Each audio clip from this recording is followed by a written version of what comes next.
मी जानवी सावंत, गुरुकिल्ली यशाची मध्ये आपलं स्वागत आहे। आज आपण कमी खर्चात गुणवत्तापूर्ण वैद्यकीय शिक्षणाची रशियामध्ये संधी या विषयावरती बोलणार आहोत आणि यावर मार्गदर्शन करण्यासाठी आपल्या सोबत आहे डॉक्टर प्रसन्नजीत वाघचौरे आणि डॉक्टर प्रथमेश वाघचौरे। सर, कार्यक्रमामध्ये आपल्या दोघांचंही खूप खूप स्वागत आहे। नमस्कार। तर विषयाला सुरुवात करण्याआधी आपण पाहुण्यांची ओळख करून घेऊयात। डॉक्टर प्रसन्नजीत वाघचौरे हे MBBS आहेत। स्मॉलेन्स्क स्टेट मेडिकल युनिव्हर्सिटी 2019च्या बॅच मधून त्यांनी आपलं शिक्षण पूर्ण केलंय आणि सध्या ते मुद्रा नागरी आरोग्य केंद्र सोलापूर इथे वैद्यकीय अधिकारी म्हणून कार्यरत आहेत। आपले दुसरे पाहुणे आहेत डॉक्टर प्रथमेश वाघचौरे, यांनी देखील स्मॉलेन्स्क स्टेट मेडिकल युनिव्हर्सिटी 2016च्या बॅच मधून आपलं ग्रॅज्युएशन कंप्लीट केलेलं आहे। त्यांनी कन्सल्टंट रेडिओलॉजिस्ट MBBS DMRE या डिग्री संपादन केलेल्या आहेत। तर आता आपण जाणून घेऊया त्यांनी शिक्षण घेतलेल्या युनिव्हर्सिटी बाबत। स्मॉलेन्स्क स्टेट मेडिकल युनिव्हर्सिटी ही रशियामधील MBBSचं शिक्षण देणारी रशियन सरकारची 105 वर्ष जुनी असलेली महत्त्वाची युनिव्हर्सिटी आहे। भारतीय विद्यार्थ्यांचं MBBS डॉक्टर होण्याचं स्वप्न मोठ्या प्रमाणात पूर्ण करणारं विद्यापीठ अशी ख्याती मिळवलेली असून ही संस्था गेल्या 23 वर्षापासून भारतातून मोठ्या प्रमाणात अतिशय विश्वासाने विद्यार्थी इथे जात आहेत। 100% यश संपादन करून हे विद्यार्थी परत भारतामध्ये येऊन नामांकित असलेल्या मोठमोठ्या हॉस्पिटलमधून निष्णात डॉक्टर म्हणून रुग्णसेवा करतायत।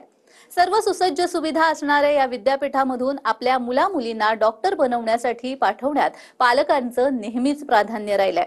या विद्यापीठामधून यश संपादन केलेल्या काही निवडक विद्यार्थी आणि पालकांच्या अनुभवांची मालिका TV9 मराठीवर सुरू केलेली आहे। चला तर मग आजच्या पाहुण्यांसोबत प्रत्यक्ष चर्चेला सुरुवात करूयात। तर मी सुरुवातीलाच डॉक्टर प्रसन्नजीत यांच्याकडे येईन। भारतामधलं जे वैद्यकीय शिक्षण आहे आणि रशियामधलं वैद्यकीय शिक्षण याच्यामध्ये काही फरक आहे की सारखंच आहे? नाही, ऍक्च्युली असं खूप जणांना वाटतं, मात्र ऍक्च्युली तसं काही सुद्धा नाहीये।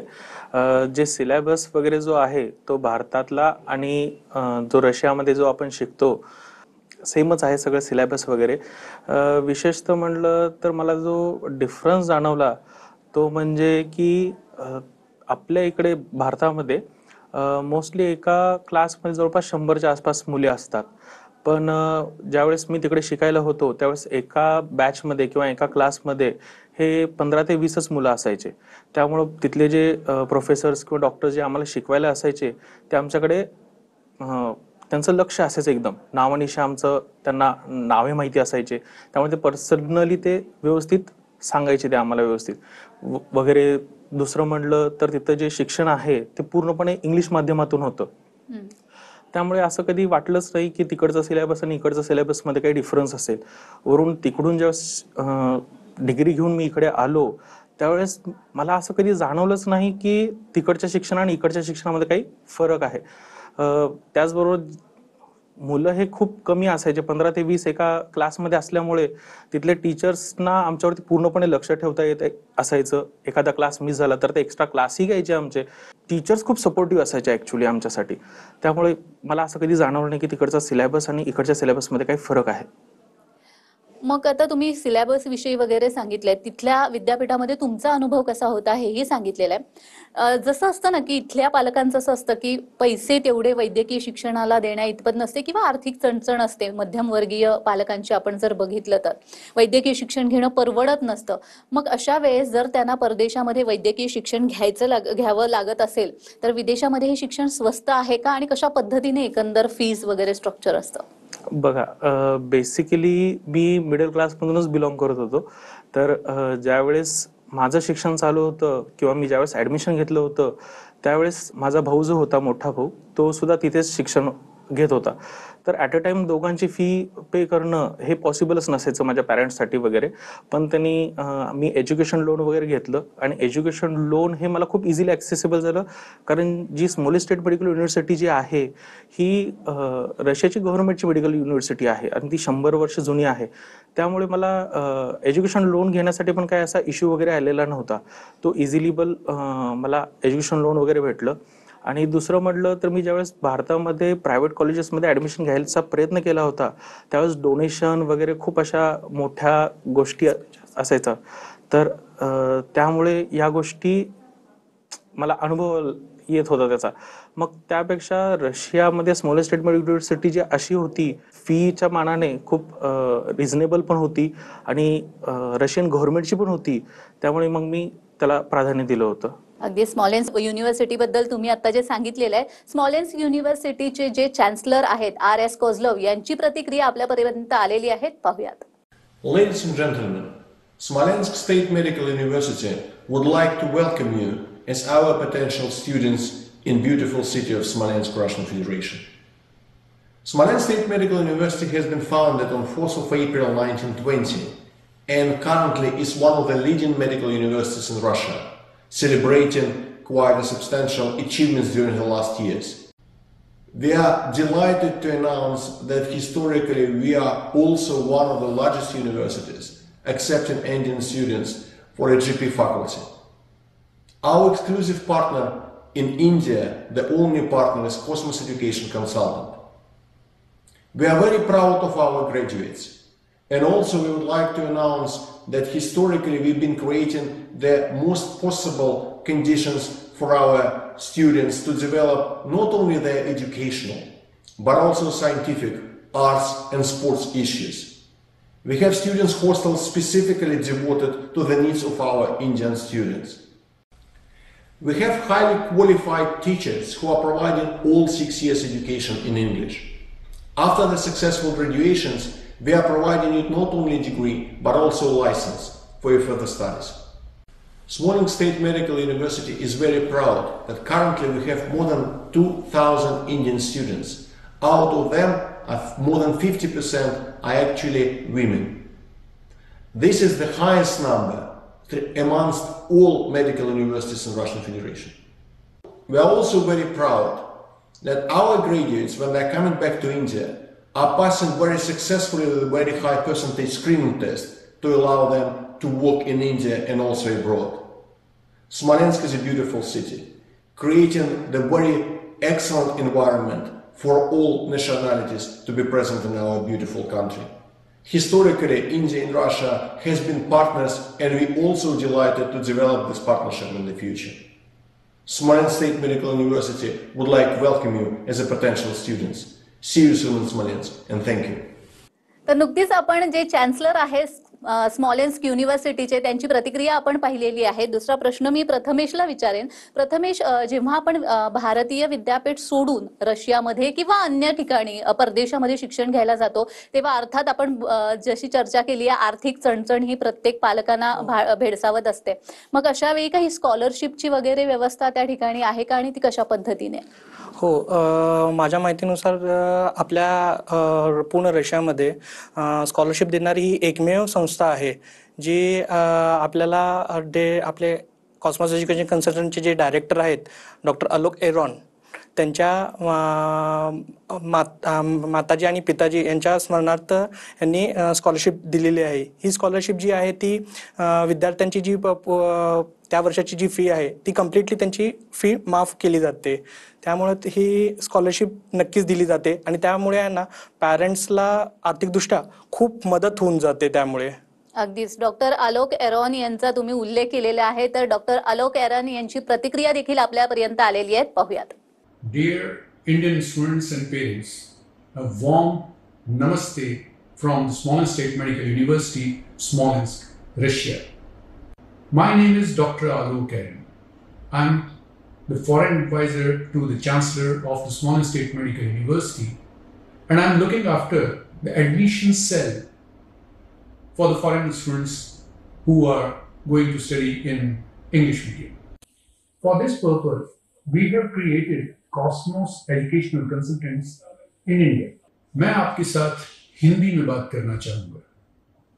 स्मॉलेन्स्क स्टेट मेडिकल यूनिवर्सिटी की स्थापना सन 1920 में हुई थी और 2020 में इस यूनिवर्सिटी ने अपने 100 साल पूरे किए थे. स्मॉलेन्स्क स्टेट मेडिकल यूनिवर्सिटी में सन 2002 से इंडिया के स्टूडेंट्स का एडमिशन का काम मैं देखता हूँ और अब तक स्मॉलेन्स्क स्टेट मेडिकल यूनिवर्सिटी में 5000 से ज्यादा इंडिया के बच्चों का एडमिशन हो चुका है और उनमें से 3000 से ज्यादा इंडिया के बच्चे यहां से ग्रेजुएशन करके निकल चुके हैं. हमारे इंडियन ग्रेजुएट्स दुनिया के करीब करीब सभी देशों में हमारा नाम ऊंचा कर रहे हैं, और वो इंडिया के ग्रेजुएट्स जो यहां से इंडिया वापस जा रहे हैं, उन्होंने भी हमारा सर गर्व से ऊपर किया है, क्योंकि इंडिया के स्क्रीनिंग टेस्ट में हमारे ग्रेजुएट्स 93% का पासिंग परसेंटेज दे रहे हैं फर्स्ट अटेम्प्ट में। इसको कंपैरिजन के तौर पे देखना चाहिए, क्योंकि दूसरी यूनिवर्सिटी से आने वाले जो ग्रेजुएट्स हैं वो 22-23% से ज्यादा का फर्स्ट अटेम्प्ट में पासिंग परसेंटेज नहीं दे रहे। मैं अपने पेरेंट्स की याद में इंडिया के सभी बच्चों को $500 की एक स्कॉलरशिप हर साल देता हूं। इसके बारे में डिटेल में आप हमारी साइट के ऊपर देख सकेंगे। इसके अलावा हर टॉपर बच्चे को भी उसकी पूरी फीस के बराबर स्कॉलरशिप मैं अपने पेरेंट्स की याद में दे रहा हूं। इस समय स्मॉलेंस स्टेट मेडिकल यूनिवर्सिटी में 2000 से ज्यादा इंडिया के बच्चे पढ़ रहे हैं, और उनमें से 1000 से ज्यादा इंडिया की लड़कियां हैं। हमारी यूनिवर्सिटी में 5 हॉस्टल्स हैं, जिसमें से 3 हॉस्टल्स सिर्फ इंडिया के बच्चों के लिए हैं। इनमें गर्ल्स हॉस्टल अलग है, बॉयज हॉस्टल अलग है। हमारे कैंपस में एक इंडियन मेस भी काम कर रही है, जिसमें इंडियन कुक्स के द्वारा 2 तरह का खाना बनाया जाता है, pure vegetarian end non vegetarian. हमारी यूनिवर्सिटी में पढ़ाई का ड्यूरेशन 6 साल है, और सभी 6 सालों में पढ़ाई का मीडियम इंग्लिश मीडियम है। हमारी यूनिवर्सिटी द्वारा दी जाने वाली डिग्री दुनिया के सभी देशों में रिकॉग्नाइज्ड है। ये डिग्री WHO से भी रिकॉग्नाइज्ड है। इंडिया में इंडियन गवर्नमेंट NMC की तरफ से भी ये डिग्री रिकॉग्नाइज्ड है। हमारी यूनिवर्सिटी की डिग्री NMC के सभी रिक्वायरमेंट्स को सेटिस्फाई करती है, including licensing examination. Students and parents, इस बात का ध्यान रखिए कि हमारी यूनिवर्सिटी में एडमिशन सिर्फ और सिर्फ डायरेक्ट एडमिशन होते हैं। हमारी यूनिवर्सिटी हम इंडिया के किसी भी एजेंट को हमारे यहाँ एडमिशन देने के लिए अपॉइंट नहीं करते हैं। हमारी यूनिवर्सिटी में एडमिशन सिर्फ वो स्टूडेंट्स जो यहाँ ऑलरेडी पढ़ रहे हैं, या वो स्टूडेंट्स जो हमारे यहाँ से ग्रेजुएशन करके जा चुके हैं, उनके रिकमेंडेशन से ही हो सकता है। So all Indian students who are willing to join Small State Medical University this year, you are most welcome. Best of luck. तर नुकतीच आपण डॉक्टर आलोक एरोन यांची प्रतिक्रिया ऐकलेली आहे। प्रथमेश, मी तुम्हाला आणखी एक प्रश्न विचारेन, ते म्हणजे असं असतं ना की MBBS केल्यावर दुसऱ्या देशातून भारतामध्ये आल्यावर जॉब मिळेल की नाही, किंवा आपला व्यवसाय देखील थाटत असताना प्रश्न निर्माण होतात। तर असं असताना या कंडिशन मध्ये काय विद्यार्थ्यांनी विचार करायला हवा? जॉब मिळतात का इथे आल्यावर, किंवा मग दुसरं MD आणि MS करताना काही अडचणी वगैरे येतात का?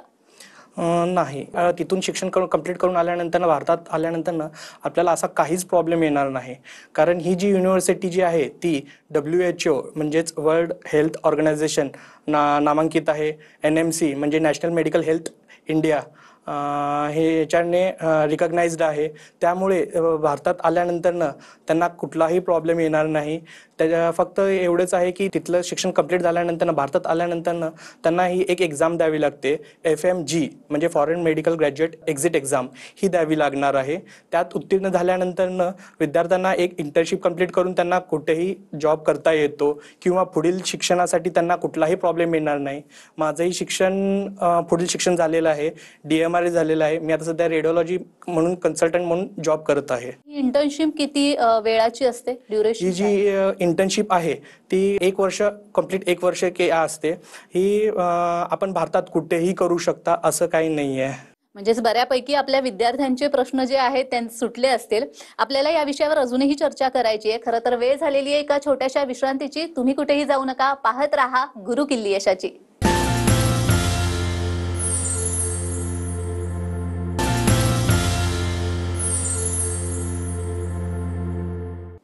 विश्रांतीनंतर सर्वांचं पुन्हा एकदा स्वागत आहे। आपण चर्चा करतोय आज कमी खर्चामध्ये गुणवत्तापूर्ण वैद्यकीय शिक्षणाची रशियामध्ये असलेली संधी या विषयावरती, आणि आपल्या सोबत आहे डॉक्टर प्रसेनजित वाघचौरे आणि सोबतच डॉक्टर प्रथमेश वाघचौरे।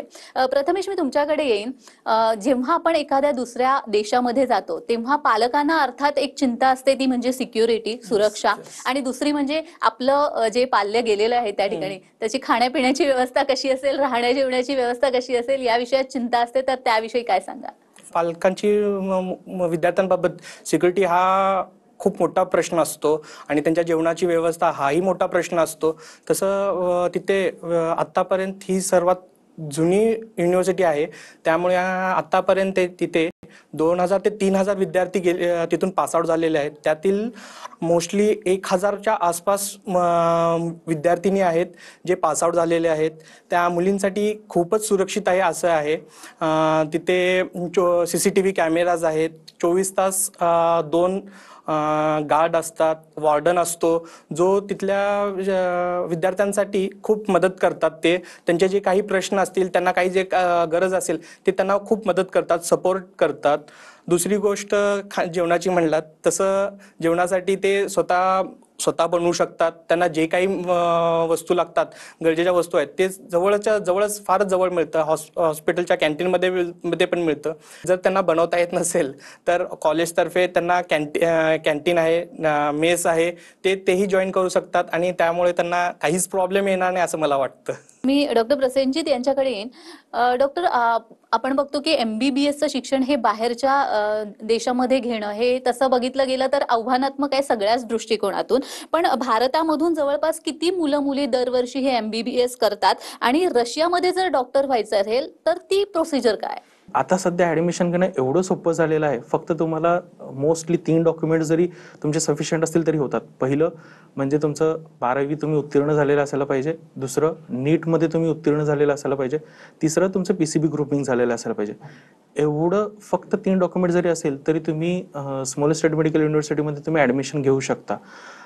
त्यासोबतच तिथे स्मॉलेस्ट स्टेट मेडिकल युनिव्हर्सिटीचं एक सेपरेट कॉस्मोस एज्युकेशन कन्सल्टन्सी ही एक ऑथराइज्ड कन्सल्टन्सी आहे जी तिथे ॲडमिशन करून देते, ज्याच्यामध्ये त्यांनी पूर्णपणे ॲज अ गार्डियन म्हणून आमचं पाहत असतात.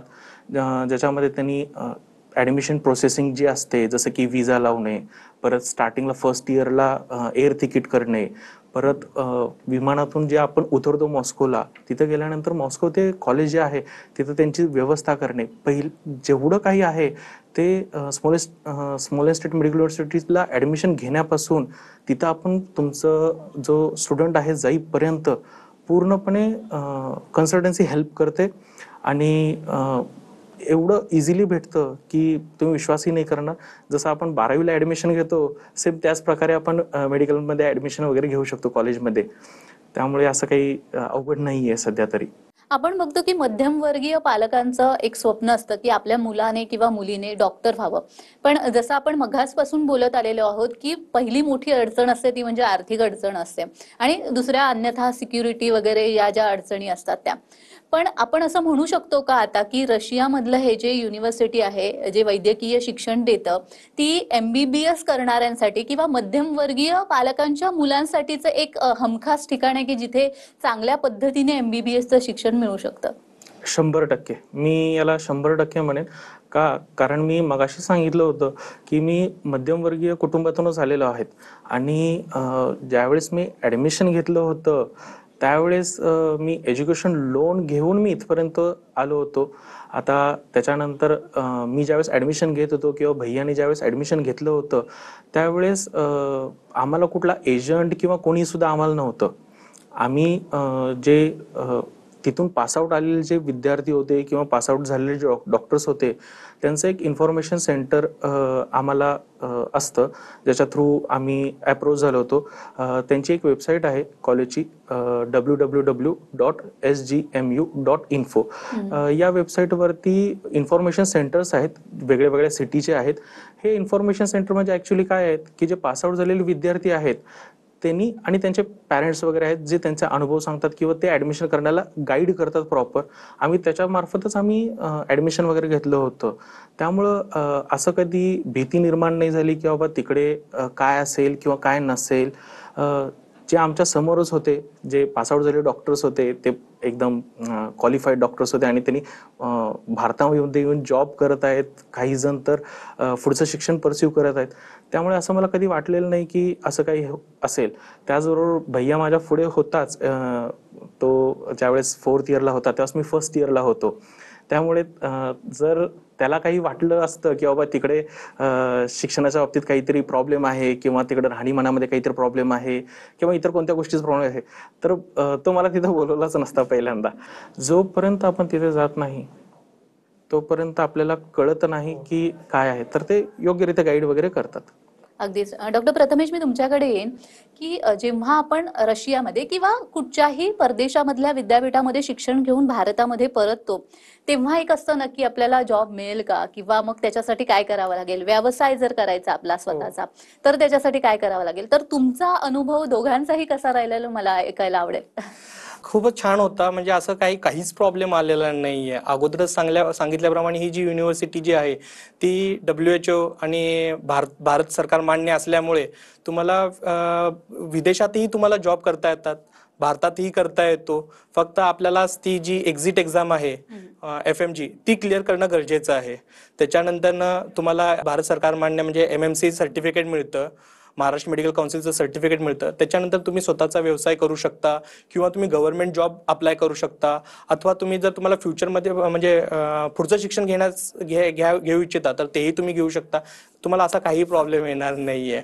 अगदीच. सध्या मी सोलापुरात रेडिओलॉजी कन्सल्टंट म्हणून जॉईन आहे. तुम्ही काय सांगाल की तुमचा अनुभव कसा होता आणि विद्यार्थ्यांना तुम्ही या दृष्टीने काय सांगाल. माझा अनुभव विशेषतः म्हणजे कसा होता की ज्यावेळेस मी भारतामध्ये आलो तर बऱ्याचशा लोकांचा असा कन्सर्न होता की तिकडचं शिक्षण आणि इकडच्या शिक्षणामध्ये फरक आहे किंवा तिथं प्रॅक्टिकल नॉलेज वगैरे कसं आहे. तर मी एवढं सांगेन की मी तिथून आल्यानंतर ज्यावेळेस जे भारतामध्ये शिकून जे डॉक्टर झाले होते ते व मी, आमच्या दोघांच्या प्रॅक्टिकल नॉलेजमध्ये खूप सामान्यत होतं. असं काही नाही की मी त्यांच्यापेक्षा पाठीमागे आहे वगैरे, तर मी इझिली कोपअप वगैरे केलेलं आहे. रशियामध्ये शिक्षण घेणं इतकंसं काही कठीण नाहीये हे तुमच्या दोघांच्याही अनुभवावरनं आता समोर आलेलं आहे. खरंच तुम्ही इथे आलात आणि खूप छान असं मार्गदर्शन केलं, त्यासाठी खूप खूप धन्यवाद. धन्यवाद. तर गुरुकिल्ली यशाची या भागामध्ये आज आपण इथेच थांबतोय. पुढे भेटूया पुन्हा एका नवीन विषयासह. तोपर्यंत पाहत रहा TV9 मराठी.